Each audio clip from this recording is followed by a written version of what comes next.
আসসালামু আলাইকুম। কথা বলবো খুবই পুরনো কিন্তু খুবই কমন একটি প্রবলেম, দাঁত এর সমস্যা, যেটাকে আমরা ছত্রাক বা ফাঙ্গাসের সংক্রমণ বলে থাকি।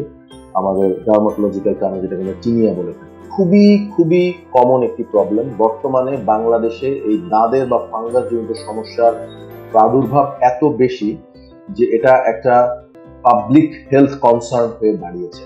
আমরা প্রতিদিনই অসংখ্য রোগী দেখে থাকছি যারা এই দাঁতের সমস্যায় বহুদিন ধরে ভুগছেন, বহু ধরনের চিকিৎসা করাচ্ছেন কিন্তু দাঁত সারছে না। একটু যদিও বা কমছে, আবার ফেরত চলে যাচ্ছে। পরিবারের একজনের থেকে সবাই সংক্রমিত হয়ে যাচ্ছে। একবার সেরে যাওয়া রোগী আবার সংক্রমিত হচ্ছেন, যেটাকে আমরা রিইনফেকশন বলে থাকি। এটা রোগীদের জন্য অত্যন্ত ফ্রাস্ট্রেটিং, চিকিৎসকদের জন্য অনেক বেশি দুশ্চিন্তা। কি করণীয় আছে? প্রথমে জানা দরকার যে কি ধরনের উপসর্গ দেখলে আপনি বুঝবেন যে আপনার দাঁত হচ্ছে। খুবই কমন সিমটম, শরীরের ভাঁজে, যেমন বগলে, কুচকিতে বা যে কোনো জায়গায় গোল গোল ত্বকে এরকম র্যাশের সৃষ্টি হয়, যেটাকে আমরা রিং ওয়ার্ম বলে থাকি। এটা অত্যন্ত চুলকায়, অনেক সময় অনেকে চুলকে ছিলে ফেলেন এবং রিংগুলো আস্তে আস্তে বড় হয়। এটাই হচ্ছে দাঁত চেনার উপায়।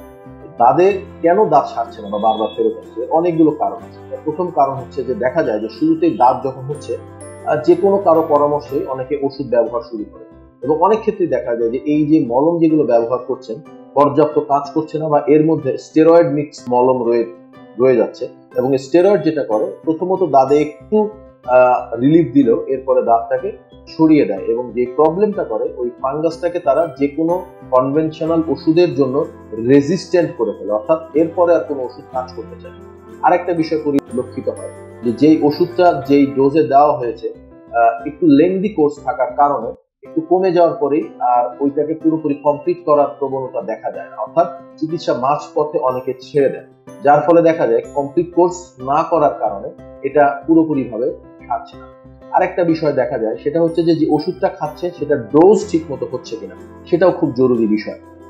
ফাঙ্গাস দূর করার জন্য সাধারণত দেখা যায় যে ব্যবহারের ওষুধের পাশাপাশি মুখে খাওয়ার অ্যান্টিফাঙ্গাল ওষুধ দিতে হয় এবং অ্যান্টিফাঙ্গাল যে ট্যাবলেট আছে, ক্যাপসুল আছে, এগুলোর একটা সঠিক মাত্রার ডোজ বডির ওজন অনুযায়ী দিতে হয় এবং সেই ওজন আনুপাতিক ডোজ যদি ঠিক মতো না দেওয়া হয়, যেটাকে আমরা সাব অপটিমাল ডোজিং বলে থাকি, পর্যাপ্ত পরিমাণে ওষুধের যতটুকু দরকার ততটুকু না দিয়ে যদি কম দেওয়া হয়, সেই ক্ষেত্রে দেখা যায় যে এই দাঁতটা সম্পূর্ণভাবে সারে না এবং এর পাশাপাশি ওই ফাঙ্গাসের যে স্ট্রেইনটা আছে সেটাকে রেজিস্ট্যান্ট করে ফেলে, অন্য কোনো ওষুধে কাজ করতে চায় না।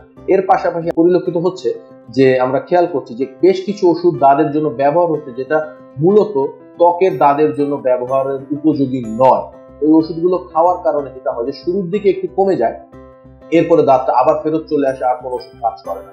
আর এর সাথে যেই জিনিসগুলোকে রোগীকে মনে রাখতে হবে, একটা হচ্ছে পরিষ্কার পরিচ্ছন্নতা, খুব জরুরি বিষয়।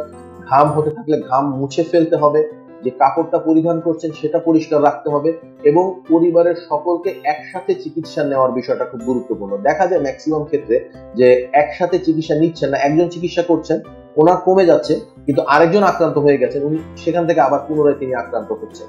তো এই বিষয়গুলো যদি খেয়াল রাখা হয়, এবং আমি যেটা বলবো যে দাঁত হলে শুরুতেই একজন বিশেষজ্ঞ চর্মরোগ ডাক্তারের পরামর্শ নিয়ে সঠিক ডোজ সঠিক সময় ধরে সঠিকভাবে যদি সেবন করা যায়, পাশাপাশি নিয়মগুলো মানা যায়, দাঁতের যে সমস্যা এখন আমরা অনেক বেশি ভুগছি সেটা থেকে পরিত্রাণ পাওয়া সম্ভব। সবাইকে